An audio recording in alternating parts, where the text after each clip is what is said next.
Bapak Ibu, selamat hari Minggu semuanya. Kita semua saat ini di rumah karena kita semua ngalamin pandemi COVID. Semua orang di seluruh dunia saat ini sedang wait and see. Wait apa? Mereka menunggu kapan ya kira-kira akan benar-benar berakhir pandemi ini. Para ahli biostatistika melihat orang-orang yang terinfeksi baru, data tanggal-tanggal, kemudian mereka menanti kapan benar-benar kurvanya akan menurun. Tapi Bapak Ibu lihat apa yang terjadi di beberapa negara ketika mereka bersuka cita karena lockdown yang mulai sudah dibebaskan sedikit. Ternyata apa yang terjadi, mereka happy banget, mereka clubbing. Barusan kita tahu ada satu negara ternyata terinfeksi baru lagi lebih dari 100 orang. Jadi di mana kita selalu berharap semua orang di muka bumi ini sedang menanti kapan ya COVID ini akan benar-benar berakhir, kapan ya vaksinnya akan benar-benar ditemukan. Dan selanjutnya apa yang dilakukan orang-orang di muka bumi ini mereka menunggu dan melihat apa yang akan terjadi ke muka bumi di depan ini. Mereka menanti-nanti karena tidak bisa dipungkirin Bapak Ibu. Ketika kita semua work from home, ketika kita belajar dari rumah, ketika semua belanja dari rumah, ibadah dari rumah, tanpa disadari selama 3 hampir 4 bulan ke depan nanti ada banyak perubahan-perubahan terhadap pola hidup. Yang paling mudah aja, kalau sebelumnya kita ngelihat teman kita ketemu di gereja, shalom, apa kabar, kita jabat tangan, kemudian gak jarang dari kita cipika-cipiki. Tapi apa yang terjadi sekarang, begitu kita lihat teman kita, wah ada manusia ini, jangan-jangan dia terinfeksi juga. Paling enggak akhirnya kita kasih salam dari jauh, shalom, kita seperti itu. Kalau dulu kita melihat orang, hacing gitu ya, apa yang terjadi? Bless you, kita bilang gitu. Hacing lagi sekali, bless you. Tapi sekarang begitu kita lihat teman kita hacing 2 kali, apa yang kita lakukan? Kita lari Bapak Ibu, karena kita pikir oh ini orang sudah terinfeksi. Budaya yang berubah, pola hidup yang berubah. Kalau dulu di tasnya para ibu-ibu yang disimpan apa? Parfum Bapak Ibu. Tapi sekarang pola hidup berubah. Yang disimpan bukan lagi parfum di dalam tas, tapi hand sanitizer. Jadi semua mengalami shifting, ngalamin perubahan.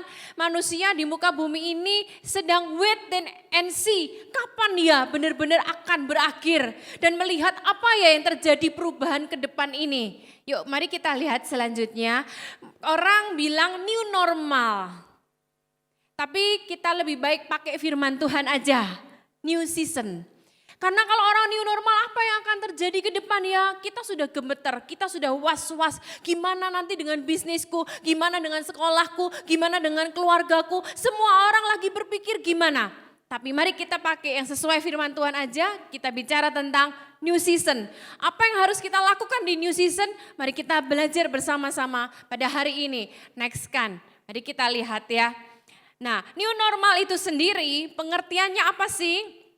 Kalau kita belajarin, new normal adalah perubahan perilaku yang terjadi karena adanya stimulasi terhadap otak kita selama beberapa waktu tertentu akhirnya merubah pola hidup kita. Gitu ya. Itu new normal.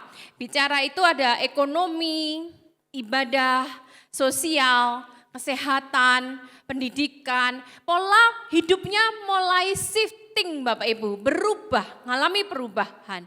Selanjutnya, kita belajar di sini bahwa kehidupan itu bukan hanya kita jangan khawatir gimana ya nanti new normal, gimana ya kehidupanku, gimana bisnisku, gimana keuangan anak-anakku. Bumi ini dari dulu Bapak Ibu selalu mengalami perubahan demi perubahan, shifting demi shifting. Yang tidak berubah adalah firman Tuhan dan Tuhan itu sendiri. Tapi bumi dari awal diciptakan selalu mengalami perubahan. Kita lihat dari zaman ke zaman, zaman batu. Zaman batu pun kalau Bapak Ibu pelajari di sejarah itu terdiri dari beberapa zaman lagi. Setelah itu ada zaman tembaga, zaman apa, berubah. Setelah zaman batu kita melihat zaman Mesopotamia. Bumi berubah Bapak Ibu, mengalami perubahan. Di sini Mesopotamia bicara tentang Mesir kuno, Cina kuno, kita bicara negara-negara. Kemudian bumi maju lagi. Apa yang terjadi kita melihat zaman pertengahan. Ya, kalau kita lihat film-film Hollywood, kadang juga ada settingnya, ngambil setting juga zaman-zaman pertengahan. Lanjutkan lagi, kita sekarang masuk ke mode awal modern. Setelah itu kita masuk lagi ke zaman yang lebih maju lagi, zaman modern. Dan tidak bisa dipungkiri, zaman modern terus maju tanpa terasa kita sudah ada di zaman yang disebut zaman milenial, Bapak Ibu, di mana gadget, di mana digital menjadi hal yang utama. Bapak Ibu, kita jangan berfokus, aduh gimana ya ke depan new normal, aku belum siap. Bapak Ibu gak usah khawatir, karena dalam hidup ini tanpa kita sadari hari demi hari pun kita sudah menjalani perubahan demi perubahan. Itu bicara tentang perubahan global. Pribadi kita pun mengalami perubahan demi perubahan. Jadi hidup itu selalu berubah Bapak Ibu. Selalu shifting, jadi jangan khawatir akan perubahan di depan. Oke, next kan lagi. New season dalam kehidupan kita, new normal dalam kehidupan kita. Apa? Sewaktu kita masih jomblo, kita bekerja, mau pulang jam berapa, kita mau belanja untuk hobi kita, baju kita, semua sesuai dengan hati kita nggak memikirkan tanggung jawab yang lain. Tapi masuk perubahan dalam hidup kita, umur bertambah, masuk dalam pernikahan. Ketika masuk dalam pernikahan kita nggak bisa egois lagi, pulang semau gue, belanja semau gue. Tapi begitu masuk pernikahan kita punya tanggung jawab paling tidak dengan pasangan kita. Maju lagi, berzaman maju lagi, apa yang terjadi? Kita sudah punya baby, next kan Pak Janus, tolong next kan lagi. Kemudian kita punya bayi. Berubah lagi Bapak Ibu ketika punya bayi, harus bangun subuh-subuh. Tidur gak bisa nyenyak karena ada apa? Tangisnya bayi, hidupmu berubah, gak bisa dipungkiri. Kita gak bisa bilang aku gak mau berubah, aku nyaman di posisi hidupku sekarang. Tidak bisa, karena hidup hari demi hari, waktu demi waktu ngalami perubahan, ngalamin shifting, kita siap atau gak siap, ready or not, kita akan ngalami perubahan. Selanjutnya lagi ketika kita jadi opa oma, beda lagi pola hidup kita. Yang dulunya kita bekerja untuk hidupin anak cucu, sekarang jadinya apa? Tukang jaga Bapak Ibu ketika jadi opa oma. Jaga kesehatan, jaga rumah, jaga cucu. Polanya berubah Bapak Ibu. Itu gak bisa dipungkirin. Oke, kita lihat ayat ini. Firman Tuhan berjanji kepada manusia, selama bumi masih ada, takkan berhenti-henti musim menabur dan menuai. Dan dingin dan panas, kemarau dan hujan, siang dan malam. Sepastinya musim berubah, kehidupan pun akan berubah. Tapi Bapak Ibu selalu ada pengharapan dalam setiap musim kehidupan. Sedingin-dinginnya cuaca musim, setinggi-tingginya salju, kita yakin bahwa akan ada di depan musim semi. Sepanas-panasnya matahari terik, sesengit-sengitnya panas, tapi kita tahu suatu kali tetap akan ada mendung. Itulah kehidupan, sepastinya cuaca berubah, sepasti itu pula kehidupan berubah. Kita nggak bisa nahan perubahan dalam hidup, tapi kita yang harus ikut bersama-sama Tuhan mengikuti perubahan tersebut. Oke, kita lihat lagi, maju lagi. Firman Tuhan berkata dalam Matius 6 ayat yang ke-34. Disitu dikatakan, sebab itu janganlah kamu khawatir akan hari besok. Sebab hari besok punya kesusahannya sendiri. Kesusahan sehari cukuplah untuk sehari. Kita nggak bisa berpikir nanti kalau aku udah menikah gimana ya, kalau aku udah punya anak gimana.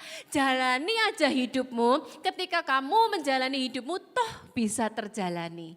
Nah, saya waktu kuliah di Surabaya Bapak Ibu, di Universitas Petra. Kemudian saya menikah sama Pak Roni, dibawalah saya ke suatu kota kecil sekali, di mana waktu sebelumnya saya jadi anak papi mami, semua serba tersedia, semua serba mbak yang lakukan. Saya menikah, masuk ke kota kecil, di situ tiba-tiba saya menjadi istri gembala. Awalnya saya berpikir gimana ya, tapi ketika saya jalani hidup saya bisa. Kemudian terus kami mengembalakan di Lombok. Kemudian oleh kemurahan Tuhan di Lombok ada klinik, ada perumahan. Semua sudah mulai mantap, semua sudah mulai nyaman. Oleh Pak Gembala, Pak Timotius Arifin, kami diutus pindah ke Malang. Pada waktu mau pindah, kita juga berpikir lagi, aduh gimana ya nanti kalau pindah ke Malang. Sekarang semua di kompleks di Mataram, saya mau butuh apa-apa full timer begitu banyak, minta tolong ini ya, rumah bocor minta tolong ya, minta tolong ini itu. Tapi begitu di Malang gimana? Pikir-pikir, namanya orang perempuan kadang-kadang mikirnya lebih jauh Bapak Ibu. Tapi begitu pindah Malang, dijalani bisa. Makanya firman Tuhan bilang kesusahan hari ini cukup hari ini Bapak Ibu. Kalau kita mikirnya jauh, padahal kalau dijalani belum tentu semengerikan dengan apa yang kita khawatirkan hari ini Bapak Ibu. Apa yang terjadi kemudian? Sama Pak Arifin diutus lagi pindah ke Jakarta. Saya nangisnya bukan nangis biasa tapi nangis bombay, mata sampai bengkak. Kenapa alasan saya nangis bombay? Karena gini Bapak Ibu. Waktu di Malang, sekolah anak saya itu tinggal jalan kaki, tetangga, sekolahnya tetangga Bapak Ibu. Enggak sampai 200 meter. Jadi anak saya buku ketinggalan, pulang ngambil buku. Penghapus ketinggalan, pulang ngambil penghapus. Begitu Pak Arifin kasih tugas pindah di Jakarta, dari rumah ke sekolah 33 kilometer Bapak Ibu. Dan apa yang saya bayangkan? Yang nomor 1 SMA, yang paling kecil SD, tengah SMP, beda jamnya pulang.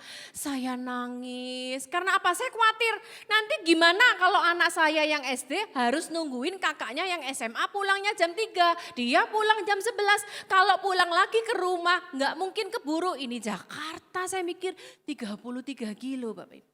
Akhirnya apa yang terjadi? Saya nangis. Nangis karena apa? Saya mengkhawatirkan nanti gimana anakku tinggal di Jakarta, betapa capeknya teman-temannya nanti egois begini begitu. Tapi begitu kami benar-benar pindah ke Jakarta, kami jalani bersama-sama, kami bisa menikmati hidup bersama-sama. Makanya ayat ini luar biasa Bapak Ibu. Di situ dikatakan janganlah kamu khawatir akan hari besok. Hari besok punya kesusahannya sendiri dan ketika kita jalani toh kita bisa menjalaninya Bapak Ibu. Yang penting kita jalani sekarang. Bukan berarti kita nggak preparing tapi jangan terlalu khawatir hal yang jauh-jauh Bapak Ibu.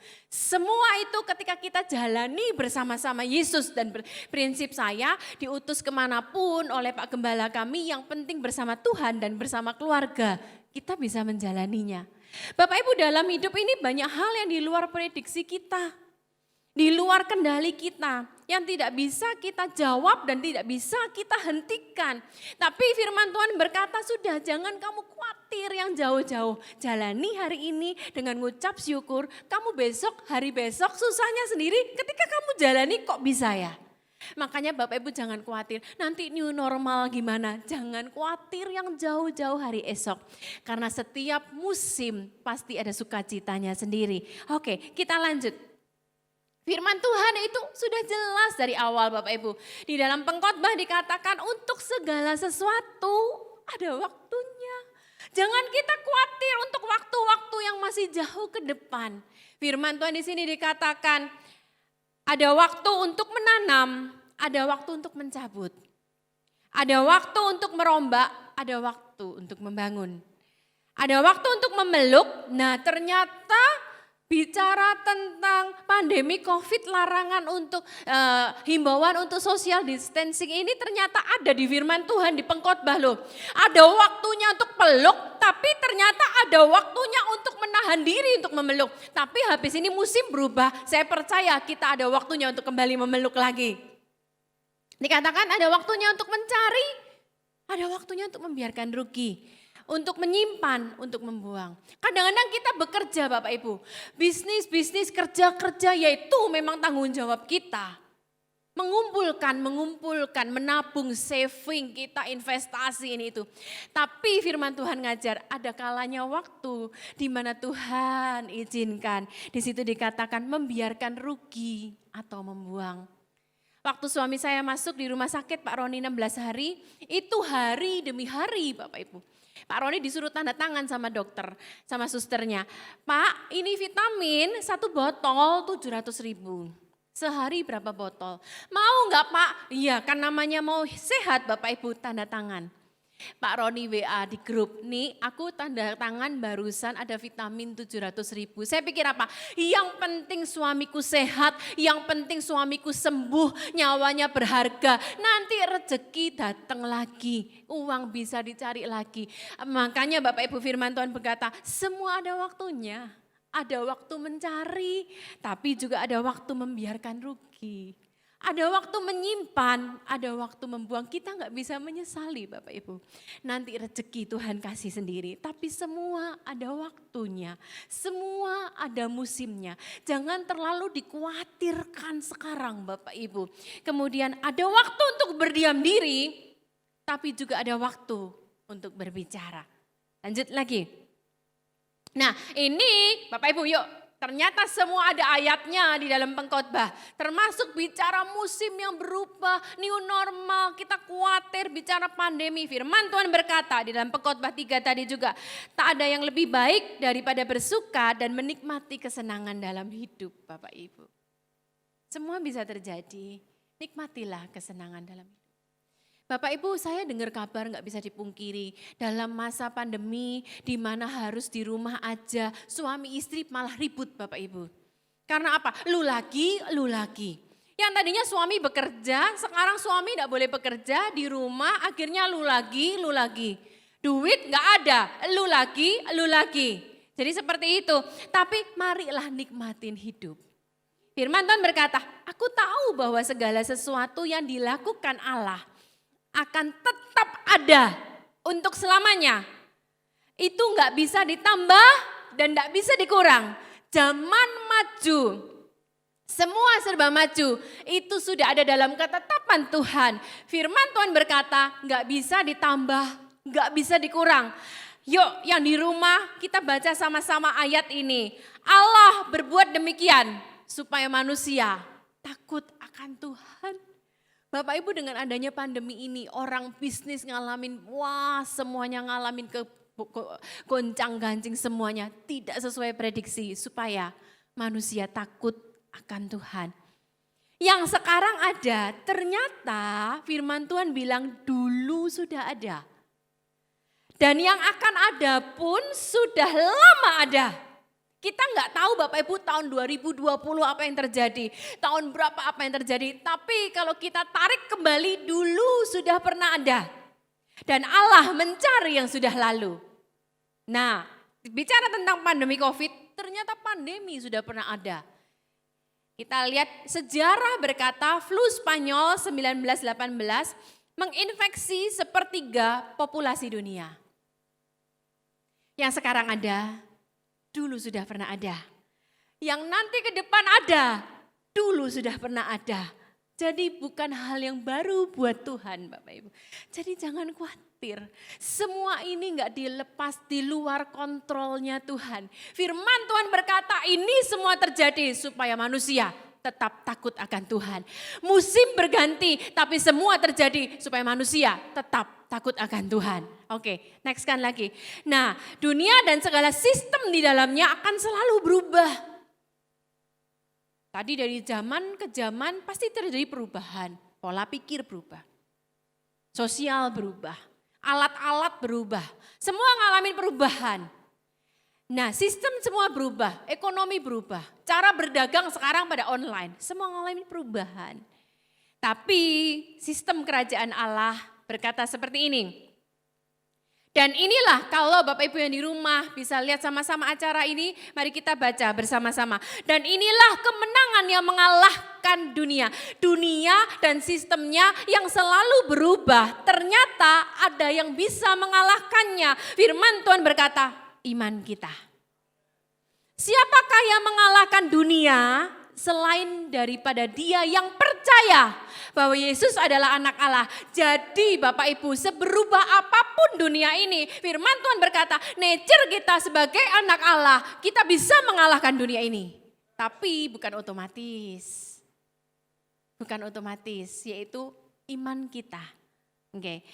Tapi bukan berarti orang yang hidup dalam kerajaan Allah bebas dari berbagai peristiwa yang tak terduga dan tak terkendali dari dunia ini. Ingat Bapak Ibu ya, begitu kita percaya Tuhan, kita masuk jadi warga kerajaan Allah. Begitu kita masuk jadi warga kerajaan Allah, nature kita mengalahkan dunia. Tapi bukan berarti kita lepas dari semua perubahan yang terjadi di dunia ini. Kita bisa ada di dalamnya.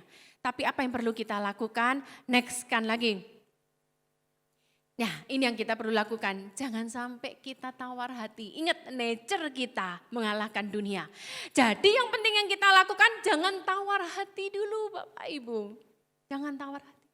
Kadang-kadang memang bisa yang namanya iblis mengintimidasi. Kita jadi ciut Bapak Ibu. Tapi lawanlah ciut itu.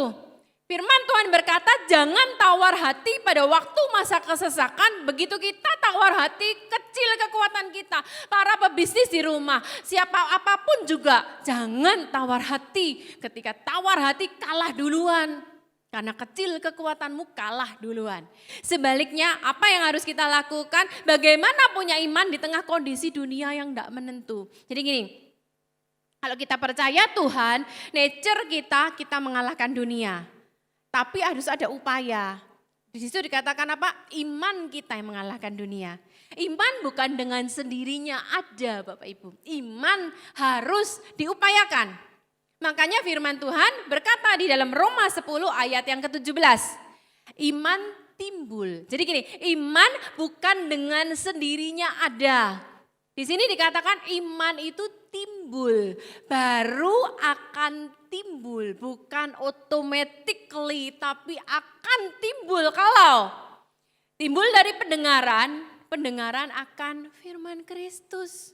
Imanmu mengalahkan dunia, perubahan apapun, pandemi apapun, situasi ekonomi apapun, kita menang. Tapi upayakan dulu kita punya iman. Gimana caranya? Oh Bapak Ibu kalau enggak punya iman, kita kegerus kok sama muka bumi ini.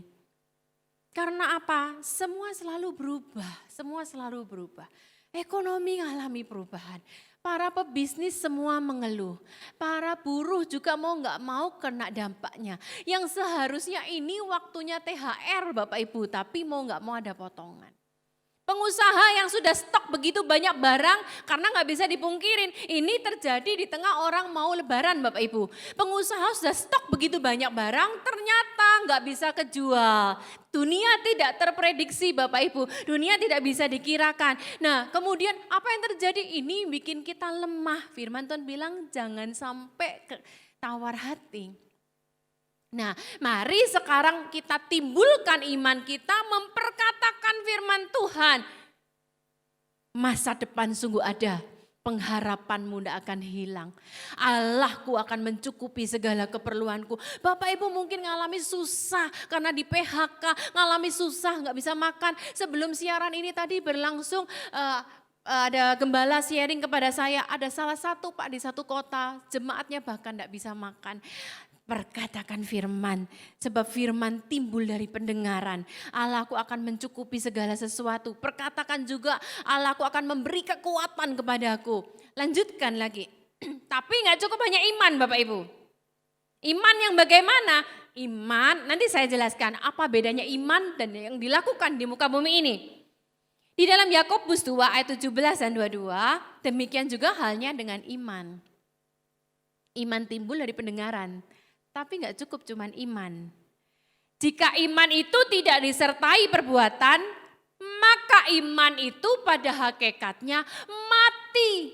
Jadi Bapak Ibu gak cukup hanya kita berusaha beriman, tapi kalau iman itu tanpa perbuatan, mati loh Bapak Ibu iman kita. Jadi bagaimana selanjutnya? Kamu lihat bahwa iman bekerja sama dengan perbuatan. Dan perbuatan-perbuatan itu iman menjadi sempurna. Harus berbuat. Kita nggak bisa di musim pandemi, di PHK, kemudian kita pulang ke rumah nangis-nangis, aku beriman dapat pekerjaan. Ya, tapi harus kita lakukan dengan perbuatan. Perbuatan yang bagaimana? Perbuatan yang penuh hikmat. Nah, apa Bu bedanya iman dan hikmat itu apa bedanya?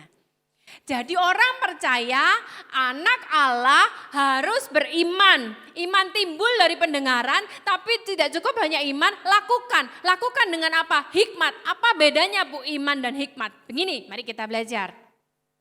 Iman itu memberi kekuatan dalam tantangan. Wah, aku percaya Tuhan tolong.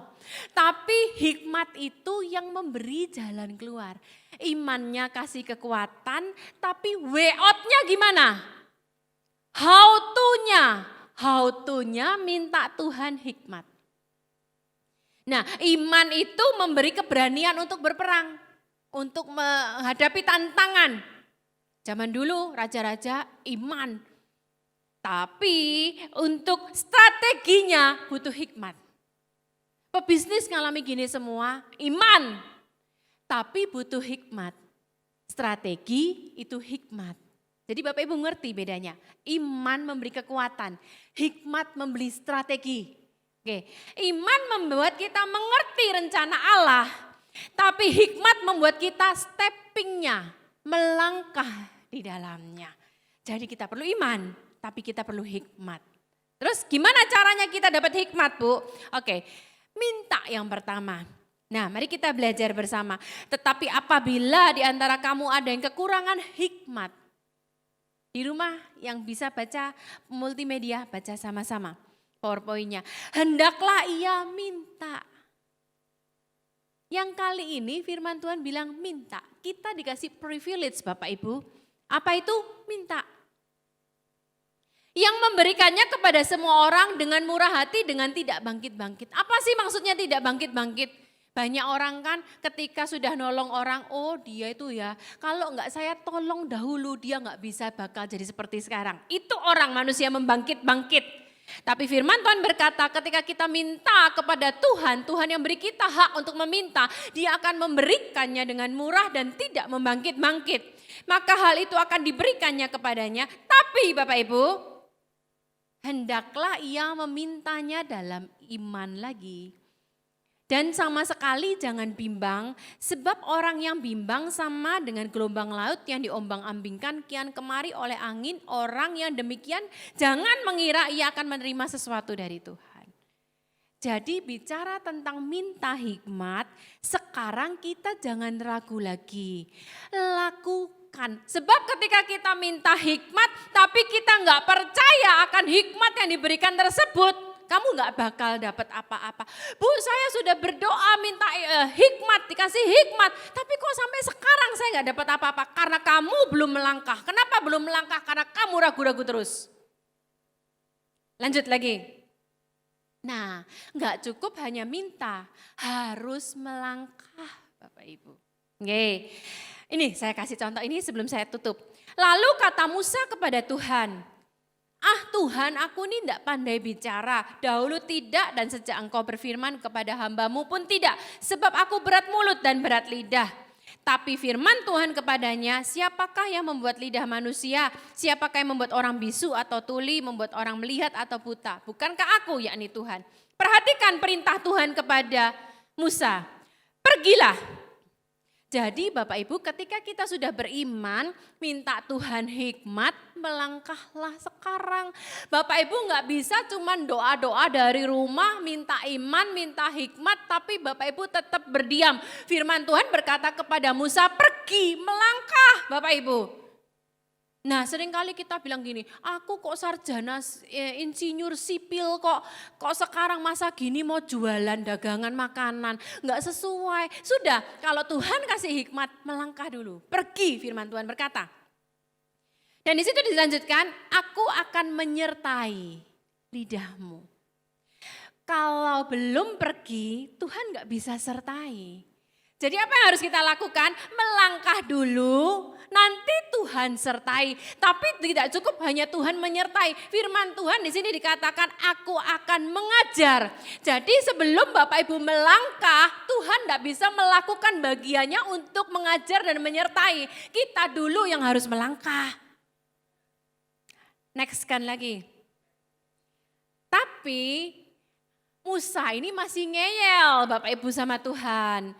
Tapi Musa berkata, Tuhan jangan utus aku, utus saja yang lain. Nah, ini bicara kolaborasi Bapak Ibu. Maka bangkitlah murka Tuhan kepada Musa dan ia berfirman, bukankah di situ ada Harun orang Lewi kakakmu? Ia pandai bicara. Langsung aja ayat ke-15. Maka engkau harus berbicara kepadanya dan menaruh perkataan itu ke dalam mulutnya. Perhatikan Bapak Ibu. Ini bicara hikmat dan bicara kolaborasi. Aku akan menyertai lidahmu. Nah, dia sudah dibilang disertai, tapi dia bilang aku nggak berani, jangan suruh aku. Oke, sekarang bicara hikmat dalam berkolaborasi. Firman Tuhan berkata, aku menyertai lidahmu dan lidahnya dia juga kusertai. Dan dikatakan, dan mengajarkan kepada kamu apa yang harus kamu lakukan. Saya tutup Bapak Ibu. Kita minta iman, tapi kita juga harus menyertai iman dengan perbuatan. Perbuatan bagaimana? Minta Tuhan hikmat. Oke, ketika kita memintanya jangan ragu-ragu, jangan bimbang, aduh gimana kata orang, aduh aku sarjana ini kok kerja ini itu, ini. Tidak Bapak Ibu, melangkah dulu. Pada waktu Bapak Ibu melangkah, kita melakukan bagian kita untuk melangkah. Tuhan akan melakukan bagiannya untuk mengajar dan menyertai kita. Kalaupun seperti ini kita, waduh gimana ya, berkolaborasilah dengan orang yang pantas kok ajak kolaborasi. Orang yang paling pantas diajak kolaborasi, paling tidak di keluargamu sendiri, suami istri. Firman Tuhan berkata, aku akan menyertai lidahmu dan lidahnya dan mengajarkan kepada kamu apa yang harus kamu lakukan. Sekarang jangan takut untuk new normal, tapi mari kita pegang aja new season, musim yang baru. Di musim yang baru ini Tuhan pasti akan memberikan hikmat buat setiap kita. Dan kalaupun kita bingung gimana, Tuhan aku harus berkolaborasi, kerjasama. Minta Tuhan orang yang bisa berkolaborasi dengan baik dengan kita. Selamat memasuki new season bersama Tuhan, jangan khawatir. Kesusahan besok bisa kita jalani karena kita jalaninya dengan iman dan hikmat. Tuhan Yesus memberkati. Selamat.